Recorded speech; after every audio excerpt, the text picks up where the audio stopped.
Magandang gabi mga ka-reels.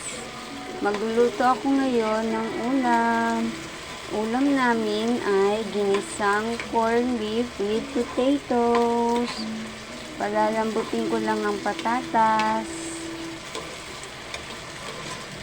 Pag malambot na ang patatas, ihuhulog na natin ang corned beef.